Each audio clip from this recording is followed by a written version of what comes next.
Sidang agenda eksepsi, Mas Beci atau MSAT terdakwa pencabulan santriwati sebuah ponpes di Ploso Jombang, berlangsung singkat di Kantor Pengadilan Negeri, PN, Surabaya, Senin, tanggal 25 Juli tahun 2022. Sidang yang dimulai sekitar pukul 9.30 waktu Indonesia Barat di ruang sidang Cakra itu, rampung sekitar pukul 10.13 waktu Indonesia Barat.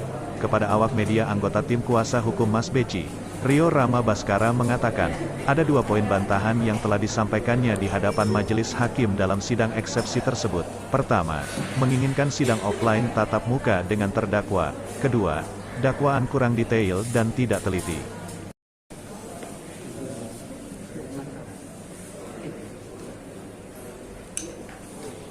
Ya, jadi kalau eksepsi atau bantahan kita terhadap dakwaan jaksa ada 2 hal yang prinsip gitu. Satu adalah terkait kompetensi relatif, yaitu kewenangan pengadilan negeri mana sebenarnya untuk memeriksa mengadili perkara ini. Kami menilai yang memiliki kewenangan untuk memeriksa mengadili perkara ini adalah Pengadilan Negeri Jombang. Nah, cuma kami menghitung 37 hari sebelum tahap 2 di tanggal 7, 37 hari kalau kita hitung mundur, itu ada. Kalau di media kan disampaikan itu adalah surat keputusan, tapi dalam dakwaan itu disebut sebagai sebuah fatwa. Fatwa Mahkamah Agung nomor 170 garing KMA garing SK garing 2022 tanggal 31 Mei. Dinyatakan bahwa persidangan ini harus dilaksanakan di Surabaya.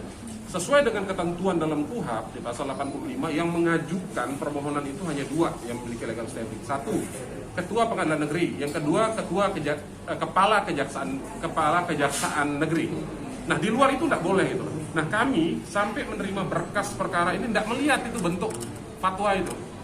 Sehingga kami menilai urgensi dipindah ke Surabaya ini belum ketemu. Tapi kalau dilihat dari perkembangan 2 kali sidang, terdakwa masih dihadirkan secara online, itu kan sama aja gitu loh, dipindahkan dari Jombang ke Surabaya online juga gitu. Jadi kami juga ingin menggali ini lebih dalam. Jadi ya itulah salah satu yang kami ajukan keberatan. Kemudian yang kedua adalah di mana dakwaan itu tidak cermat, tidak jelas, kemudian tidak teliti. Padahal dakwaan itu harus cermat, jelas, dan menguraikan peristiwa itu secara detail. Sehingga hakim tidak kebingungan membaca, kami juga tidak kebingungan dalam menilai dakwaan yang menjadi induk untuk adanya tuntutan nanti. Ketika memang statusnya putusan selah, kemudian terdakwa juga memahami apa yang dimaksud dengan dakwaan itu. Itu yang 2 poin penting yang kita. Harapannya nanti